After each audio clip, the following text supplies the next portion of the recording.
Hey, you're not gonna this. You're not gonna believe this. This is absolutely crazy. Look at this. Also, just only about a month or a couple of weeks after they announced Sir Patrick Stewart's been awarded the Freedom of Kirklees. So apparently he can come and go as he pleases, although Kirklees is not a city. And Armitage Estate. But added to my evidence and my investigation, and the letter D on our ancient site and all that, shenanigans around that. Another piece of evidence here in this statutes book, which is quite old. This is a genuine old book, right? Again, the letter D pops up, right? And under D in the index, sorry, not the index, because the index is at the back, isn't it? But in the listings at the front, the Earl Dartmouth, Right Honourable the Earl of Dartmouth, the first at the top, right under D. And he's the guy who was trying to build on a load of land nearby, and we don't know how he ended up with the land when it was apparently given to Huddersfield by Sam Copley. Well, he passed it on after he come back from Australia. He acquired it off Ramsden Estate, and then there's all that shenanigans with the Earl Dartmouth. I didn't know he'd got all the land, but it's the Right Honourable the Earl Dartmouth. So I don't know whether if he's Right Honourable. How many people are in these privy councils? I mean, apparently they keep that title for life. Although I don't know if that that Norman guy, that Lib Dem, had Right Honourable title, didn't he? But Sir Nick Clegg's got Right Honourable title, but he didn't really use it. But I don't know whether he's still shenanigans around with Charles or not. But you're looking at, Ed Davey definitely still is in government. And then you've got Sir Keir Starmer, Lady Chief Justice, Lucy Fraser. Not all of the houses, all that House of Lords are in House of Lords have got audience with the King anyway in the House of Lords, but Privy Council is meant to be Privy Council. It's a particular title. Not all. I don't think all the Lords and Barons have got the Right Honourable title. Some people from Commons and some people from the Lords. Also, all of the hereditary peers don't necessarily actually get to sit in the House of Lords either. But I think Right Honourable is meant to be Privy Council. You're meant to be entitlement to Privy Council, aren't you, if you've got Right Honourable? But the Privy Council have got an oath, right? And I've learned this only today, because I've started to get into the oaths, and then it's shock horror when you find the Privy Council oath. Someone planted it on the internet, so it came up in the search, because I've been looking for the local councillors' oath, and they don't actually appear to take an oath of allegiance, only to serve the position on behalf of the electors. It's kind of more like a jurat, really, a juror in a way, because it actually says make judgment, but on behalf of the people who've elected them, which is what they used to do with the jury. It used to be elected, and not elected by, not elected through, someone putting forward people from any party or anything. We had the freedom of nomination, so it was like the person who was, most got most votes of the public, who the public choose freely, free open choice, which is how it's meant to be in the right to petition in the 1688 Bill of Rights. So, yeah, I mean, apparently it's effectively, and by the way, it was the Guardian newspaper who published this Privy Council oath, and then is Penny Mordaunt popping up on the front of the Privy Council website, looking all devilish, rather ridiculous. You know, it effectively is see no evil, hear no evil, speak no evil in the King's name, right? That's effectively it. It's like hear no evil, see no evil, and speak no evil of the King, right?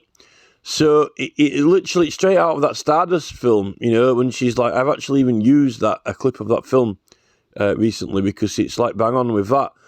It's literally like when they take the oath, it literally is just like out of that scene on Stardust, you know. So I mean, the saying the devil's advocate. Another saying, the devil's advocates, they advocate the devil. Usually a devil's advocate is meant to be someone who kind of provokes people, you would have thought. I think most people understand the devil's advocate as, you know, provocateur, you know, but I now think that it's more like the advocate. I mean, surely if someone can do no wrong, no matter what they do, and they might be doing a lot of wrong, but people are still advocating what they do is okay, then surely you could be seen as advocating the devil, surely, because they wouldn't be able to see that it's wrong, or they're not allowed to interpret it as being wrong. And the other thing out of that is that, so with us, the peers of the Commons peers, we can judge in court, you know, through the jury on the conscience, right? Either way, depending on the evidence, but it doesn't have to be by the law, right? Now, so the MPs were supposed to have the jurisdiction of Parliament, which is above the local charters of the courts and so forth, although it's all under national legislation now, but the circuits of the courts, not the local hundreds ones that are in the local areas, like the mayors and aldermen and the justices of the peace who are in those hundreds, the assizes and quarter sessions circuit judges that are meant to come down around from London, they're meant to be under the jurisdiction of Parliament, like the MPs and that the Lords and so forth. And then you've got, you know, Magna Carta was like the Lords and Barons can only be judged by their equals, although that's been scrapped now. So really, the King really is, it's kind of almost like, so his, according to that Privy Council oath, effectively, all of the lords, you know, well, not all of them, not the whole house, but the core of the Privy Council effectively are doing an oath of, well, it's not even forgiveness, because the thing is, if they swore a French, you know, like an allegiance oath to the King and permanent friendship, I mean, if you think sometimes if you've got friends and sometimes your own friends might even steal things from you, or you might be out with your friends and they might kind of like do something bad, I don't know, like break something or hurt someone or get in a fight, and you kind of like don't sort of hold it against them because it's, you know, they're your friend, you know, your friend gets in a fight, but you always stick up for your friends, kind of like that, really, because they're your friend, aren't they, you know? Because sometimes even if you, I mean, sometimes people do fall out with their friends if they do something bad to them, but usually you don't fall out with your friends necessarily if they do something to someone else, if it doesn't affect you, depending on what it is or isn't. I think we're getting into that kind of area with the peers, although they can judge themselves equally, but apparently not the King. But so they're perpetually forgiving the King, but I think it's more than that. It goes further than forgiveness of the King, because that oath, if that's the right oath the Guardian have got, I'm not too sure whether the Guardian are giving us the proper oath or not, or whether that's just sort of like an a joke oath or one of the older ones, but we'll go with what the Guardian are claiming what it is, right? And that is that the Privy Council aren't even perpetually forgiving the king. That it says that they can't even, anything that he does is not perceived as bad or doing wrong. They can't see it. They're not allowed to even like Parliament have got cognizance, illegal prosecutions by the King's Bench from as decidable, cognisable only in Parliament. Well, the Privy Council, Parliament have got the right to certain cognizance, right? Debate, work out and calculate certain things. The House of Lords have got a right to debate and cognise certain things. But the Privy Council, they don't even have the right to cognise what the king is doing or it being wrong. They're not allowed to calculate or work out, see, understand or interpret it as being bad or wrong, whatever he does. Now, that to me is dangerous because effectively the king could be, he could be a murderer, what about soldiers in the army, Effectively, though, when our army does go abroad, and what is it doing? We're not even in this country. The things that our army do to people in other countries in the name of the king, that's questionable anyway. But we're talking about in England as well. So and this is a thing, so with the illegal road signage investigation and also our ancient sites with the Dartmouth D on it, and it has actually turned out to be Dartmouth, by the way, right? And you figure out, what's going on here? Our ancient sites being attacked by the royals, right? Effectively, you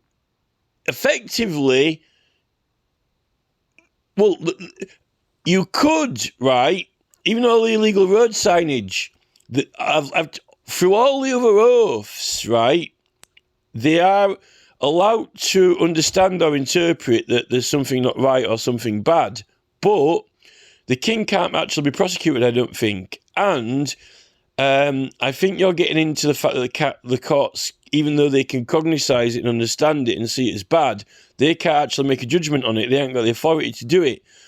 Only the higher and higher courts. And then when you get up to the higher courts, someone who can make a judgment or whatever can't even see it as bad anyway, even if they could make a judgment. So effectively, they're not allowed to even... So effectively, right, I can, if I report King Charles, if he did commit a crime, right, and I report it, if I report it to Penny Mordaunt or the Lady Chief Justice or even the Archbishop of Canterbury, the Primate of all England, they can't hear me. I'm not saying anything. It's like they got the fingers in their ears. They can't hear the words I say, and they can't understand what I'm saying when I say that, or they don't see it as bad, or it's not a bad thing, or it's not anything wrong, or it's not anything illegal, even if it is illegal to everyone else, right? So, like, if someone on the street nuts someone, right? Okay, his peers could say, some of his peers say that's bad, and then some of his peers say, oh, well, we'll forgive him, right? Fair enough. Or some might say, no, he should go to, prison or community service, right? That's the commons and peers, right? But if Charles does it, the same thing that in the law of England, it's illegal, it's a good... When the Lady Chief Justice and Archbishop of Canterbury observe him doing it, either they see nothing, like, the Emperor's New Clothes or something like, Mr. Invisible. They don't see it.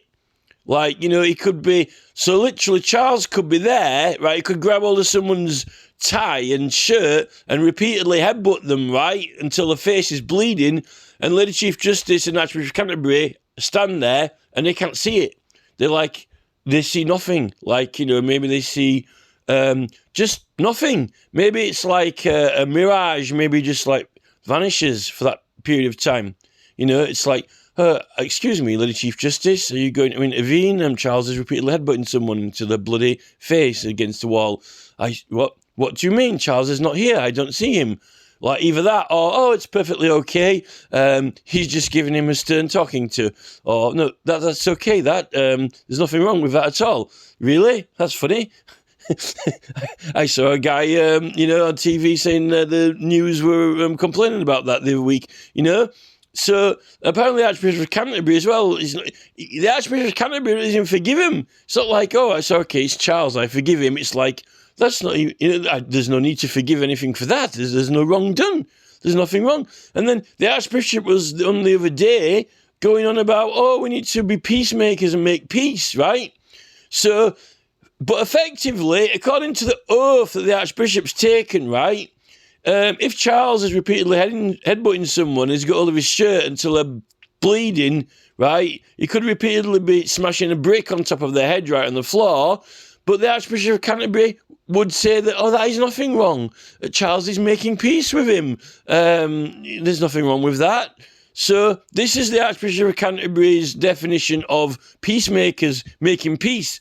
Someone picks a brick up. If Charles picks a brick up and starts, dropping on someone's head, he's not bad. There's nothing wrong with it. He's making peace with him, Maybe this is the idea behind the peacemaker guns when they started making them. Maybe Charles commissioned the peacemaker guns. Hey, I'm going to call these the peacemakers. Yeah, but you're shooting people with them, Charles. They're dying. No, it's perfectly okay, and we're just going to make peace with them. That's all. Oh, okay, I believe you. And that's basically, and now we've got the army. That's all we're doing, making peace around the world. I get it. You're peacemaking now, Charles. That's it. Sorry, I thought there was something wrong with the army was doing, sending soldiers abroad, killing innocent people in other countries, got the whole country doing it, Well, it's okay, they're not in England, are they? They're overseas in foreign territories.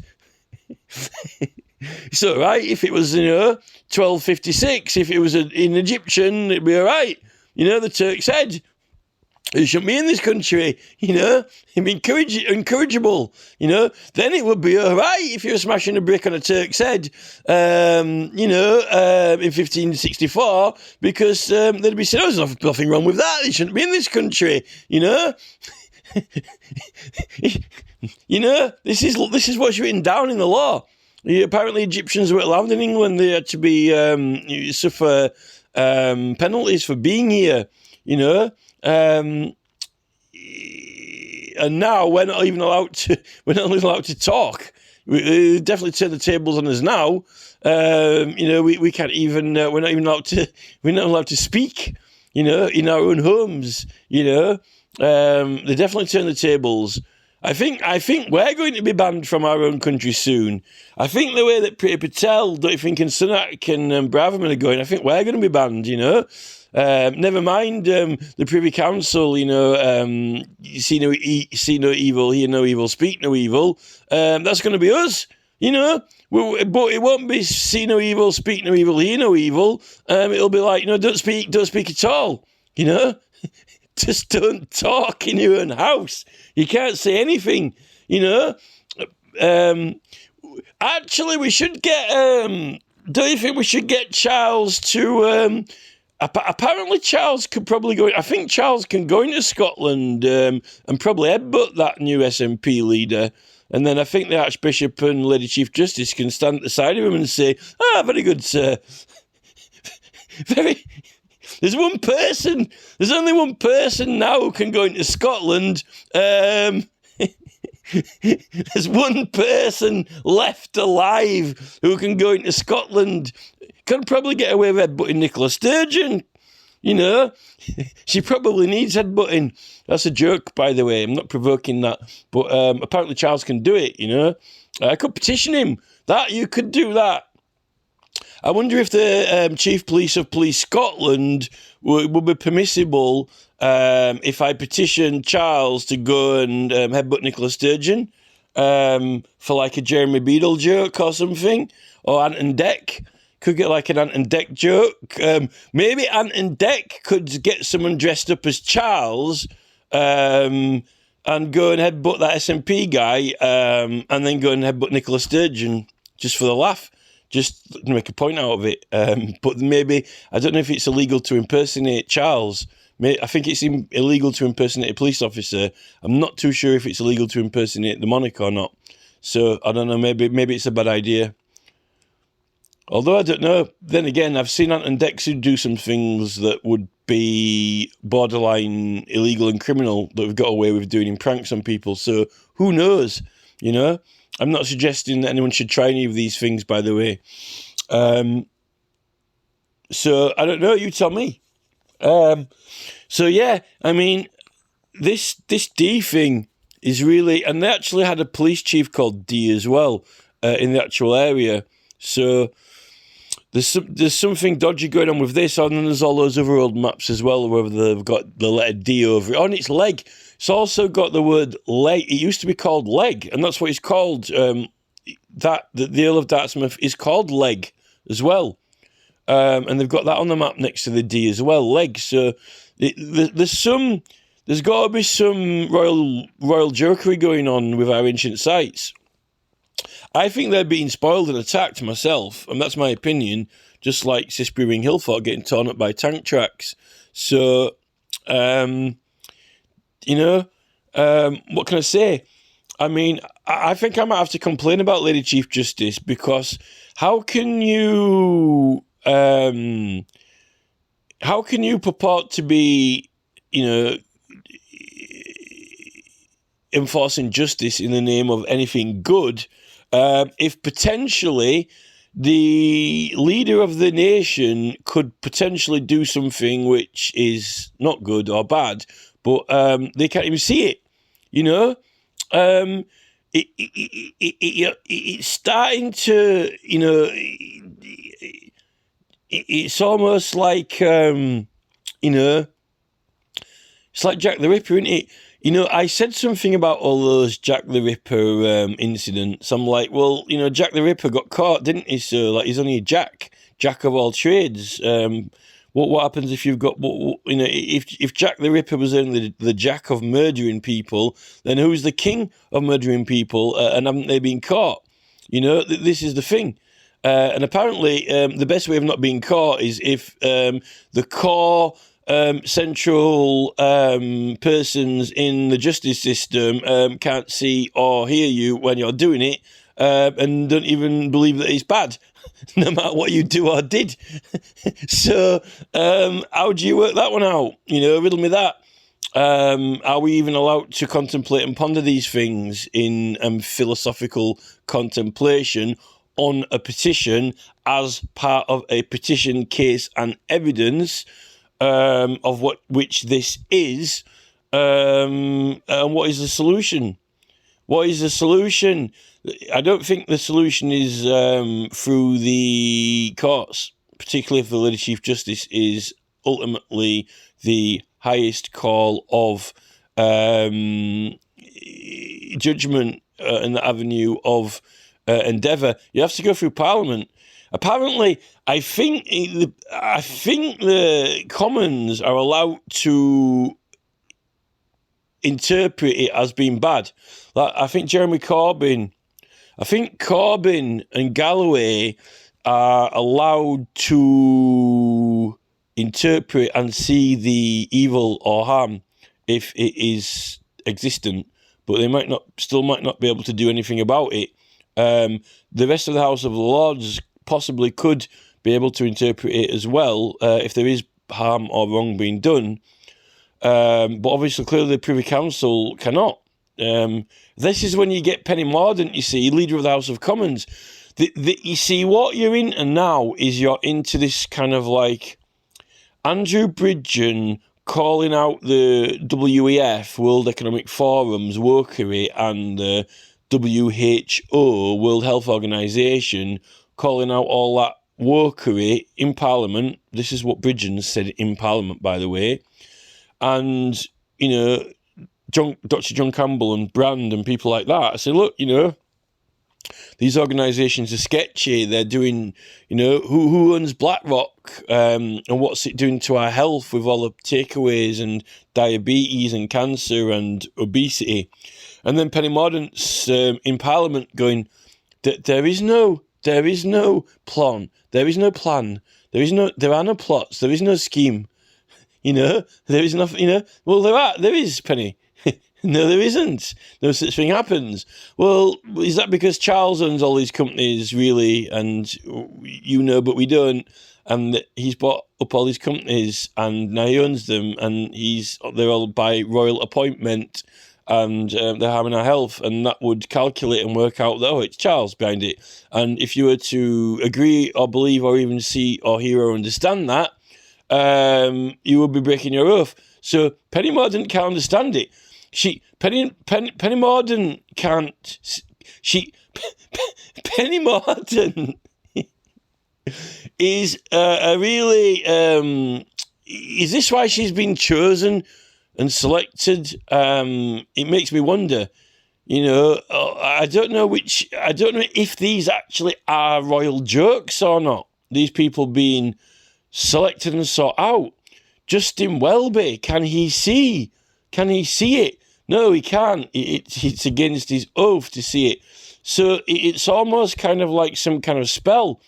And at that point, we're looking at like the Houses of Parliament archives with all the legislation rolled up. All these old rolls of legislation on these cow skins. They're all rolled up, like on skin. Written on skin, almost like tattooed on, and it's like that's like the skin of animals, like creatures. It's like magic spells on animals, and I'm like, kind of like when you look at them all underneath, Parliament, all those rolls and rolls and rolls and rolls of spells, magic, and I'm kind of like, it's getting a bit like some kind of like a bit of Harry Potter Stardust kind of magic going on, and not. And then it's like, everyone's kind of like, under this spell. And if you don't, then you get through this correction justice's arcane process. And I'm really starting to think the whole affair is getting a little bit, I'm starting to wonder if it is some kind of, it's almost like, we actually went through a period of, witchcraft when they were actually,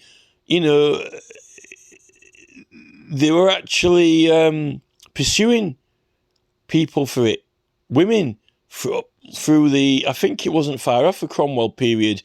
There was, what's that BBC Witchfinder? BBC did that Witchfinder comedy, but there was only one series, I think, and they stopped it. It was almost like a lynching mob, but for witches.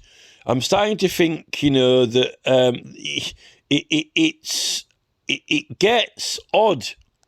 It's we're living in a world of a modern world with digital technology and stuff, and it's getting to a point now where they've thrown this net over us, this new invention, this web, this kind of like, we've all got these mobile phones, handheld tablets through the looking glass. People aren't hardly speaking to each other or going out anymore. If they're not distracted, then they're distraught with things the government are doing, not by our votes, but by some kind of corporate entity takeover. I think we're fucked. I think we're screwed because, we can't say we don't want this technology now. We can't say, I don't want mobile phones. If you don't have a mobile phone, then your family or your friends are going to have one. Everyone's possessed. People are possessed by these things now. And it is literally magic we're looking at. And one way to understand that is through the old and ancient religions before Christianity. That is one kind of way to study the psychology behind it, the cause and effect behind it, and the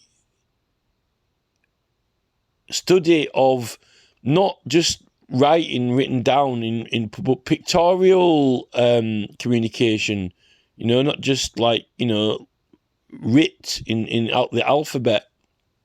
I'm really not too sure what the hell to do now, because we've got the Stonehenge Tunnel that they're forcing on us. Then they've got all these 20-mile-an-hour speed limits. We signed all these petitions. We've got all these signatures, and they're just blocking it, brickwalling it.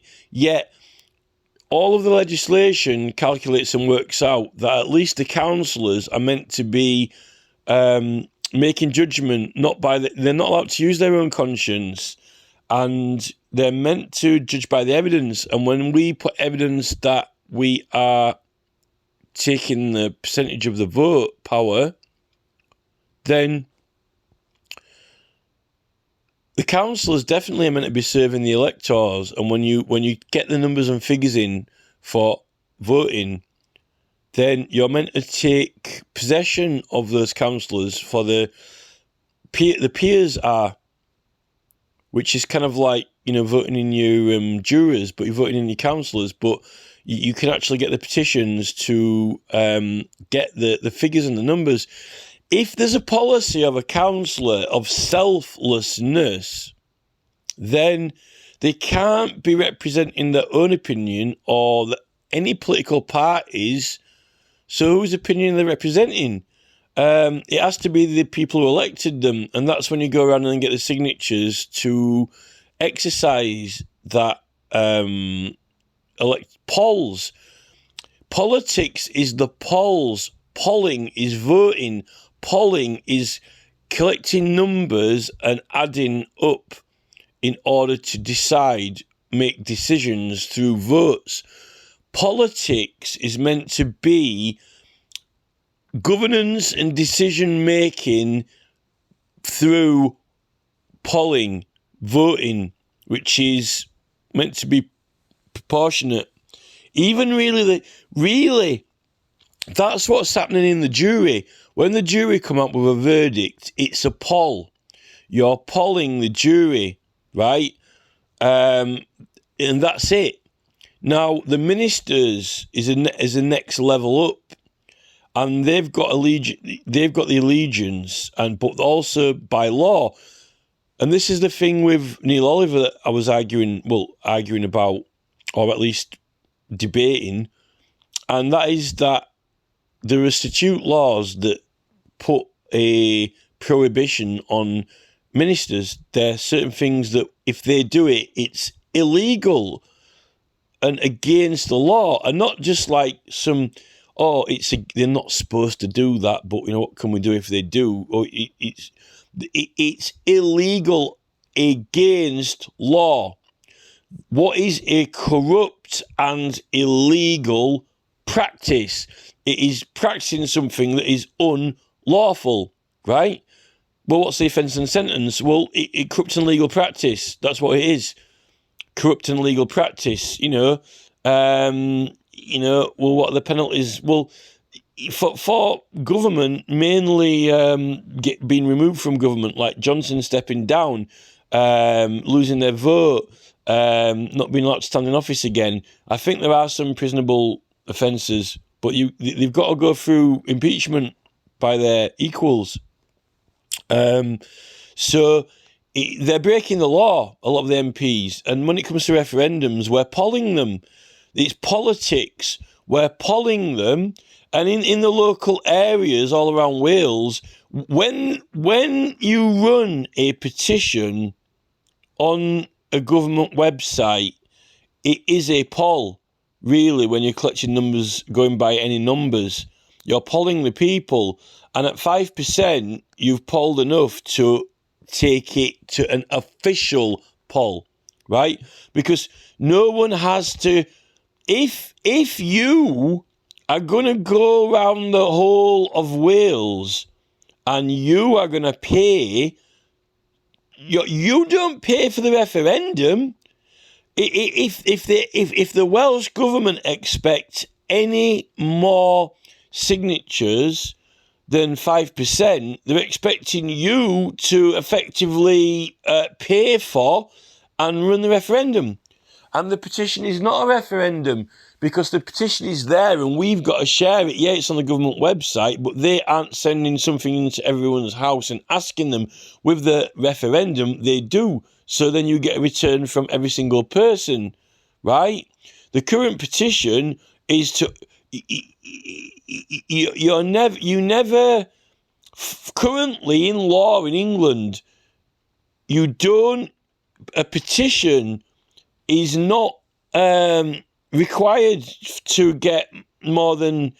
It's only up to 5% of any electoral area in question, because that is all that we... our burden is to get up 5%, and then we have done enough to show there's enough interest for the government to say, right, now we have to officially poll everyone. You don't need any more than that, because then you're doing the referendum, and we don't pay for referendums. We don't pay for polling everyone. The government pays for it. Well, we've already paid for it. That's the thing. In order to show that it needs to be they need to do the poll, you have to get a certain percentage to show that that there's an interest in that poll, and that's what the petition is. But even without that, these are for big important national things, right? Any case you can put to the government based purely on evidence. You don't even have to have large numbers of signatures.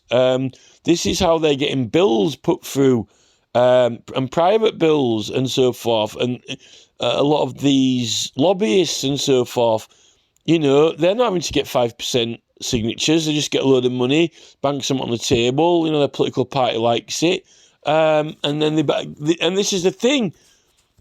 The ministers, I've got to find out whether they've got a policy of selflessness like the councillors. If they don't, then I think that it's questionable. Why are they putting bills through that their pals in the business industry are laying on the table just with a load of money and a lawyer, when it's not evident? There's no evidence that the public want it. It's a private bill, it's not a poll, it's not politics. So, if they do have a selfless policy, then they are meant to be serving their electorate, which is going on percentage, but they have votes in the Commons, but every single one of those votes in the Commons is meant to be each of the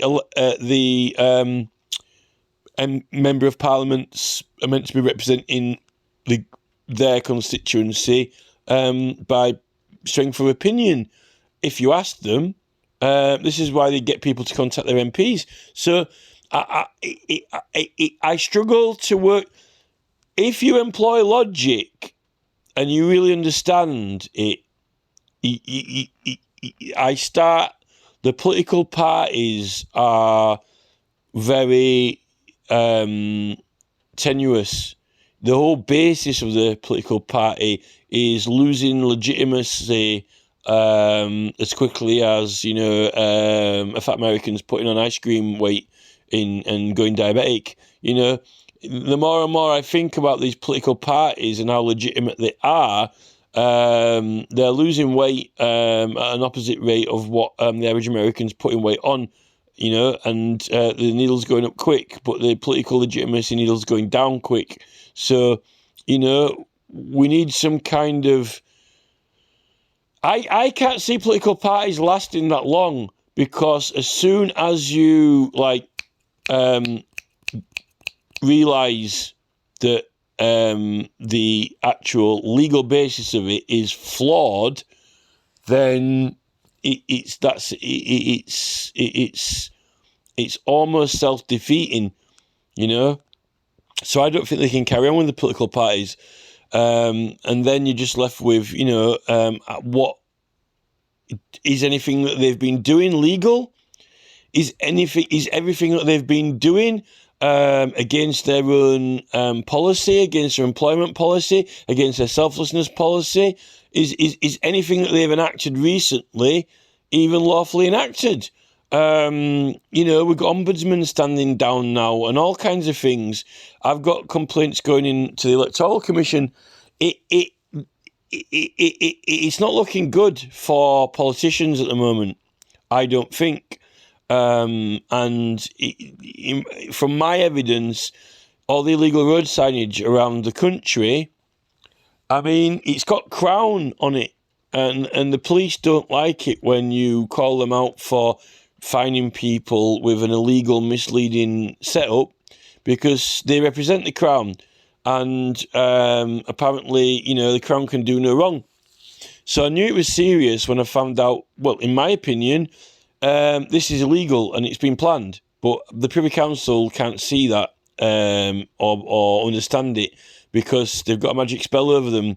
So, if that magic spell extends to the police chief, all I can say is dumber and dumber. Effectively, this they got a policy of ignorance. So what do you do when you're in a country and you're meant to be a good behaved citizen, and then you happen to be right? They've got some clauses on idiocy, right? They've got some clauses on idiocy. And in this, it says idiots deserve to lose their land. Idiots deserve to lose their land. And then I'm like, they just cranked a big letter D on his ancient site with a massive insult with the Earl Dartmouth.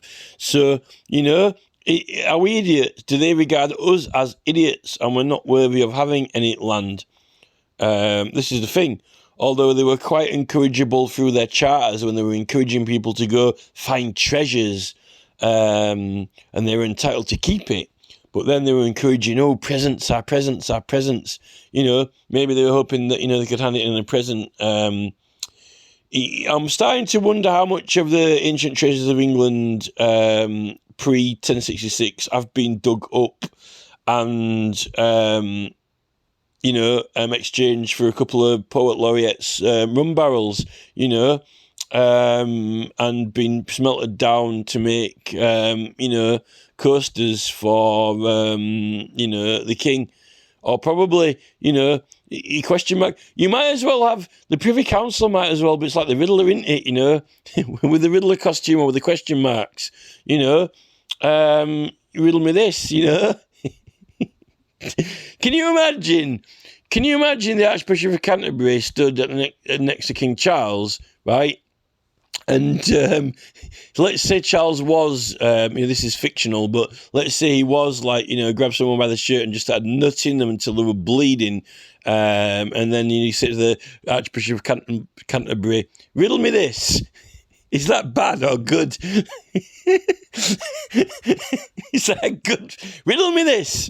Justin Welby. Is that man well? Justin, the country's gone diabetic and obese and cancerous. There is no obesity. There is no cancer. Really? No, I see nothing. What about all those poor people in Africa that you're feeding with all your charity, all your charity crates full of charity? Oh, that poverty. Yes, well, it's a miracle, Well, isn't that the result of greed, and all these big corporate entities taking all the money? No. There are no big corporate entities. There is no money. What about all the trillions at their disposal that could have been feeding Africa? No, there are no trillions. There is no disposal. But there are poor people, though, I admit that. But, that no one stole from them. No one's been taking any money from anyone else. There's nothing wrong with that. It's not bad. Hey, how about greed, Justin? Greed. It makes some people poor and others rich. It's meant to be a sin. No, that's a good thing, is greed. It's a good thing, it's not a bad thing. What? Sin? Greed? The 7 deadly sins? No, sins are good. Well, Charles very greedy, isn't he? Don't you think he's a sinner? No, I can't see that. It's good. Well, but those are the 7 deadly sins, though, Archbishop. Can't you see them? No, there's nothing there. That's not a very good bishop, is it? You're not a very effective Archbishop, are you, Justin? I think you're defective. Well, you have defected from, the Roman Catholic faith somewhere down the line, and now you're, now you're Church of England, aren't you? That's a defect of some kind from the original Christianity line. You and Charles have got some kind of defect. There is no, it's not. There is no defects. It's Faulty Tower. It's Faulty Towers. Maybe that's where they got the idea from Faulty Towers from. What can you do? I don't know. Maybe you can make fun and joke, but it's not actually funny. It's like Biden, isn't it? It's almost like, I think the Americans must have been under a similar spell in America. Hey, look, it's the old man Withers at the amusement park. Oh, I would have got away with it too if it weren't for you damn kids.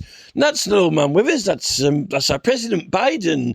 He's a healthy specimen. He's a champion of the world, of America. He's a very nice man. Can't you see that? No, we love him. There's nothing wrong with Biden. He's not a bad man. Just a minute. Are you on the same stuff that Charles has put his Privy Council on? Is there something in these hot dogs and hamburgers? All the Democrats. I think all the Democrats must be on something, Oh, it's Biden. He's a lovely old man at the amusement park. That's not an amusement park. They've got us in a giant pinball machine rolling round like roly-polies. Oh, look at all the toxic waste in the river pumping out of the chemical factory that's by royal appointment. They're not poisonous chemicals. No. They're perfectly harmless. That's why all the fish dying then and jumping out of the water. They're not dying. That's a new technology to catch fish. Just jump out of the water. Yes, but it's poisonous.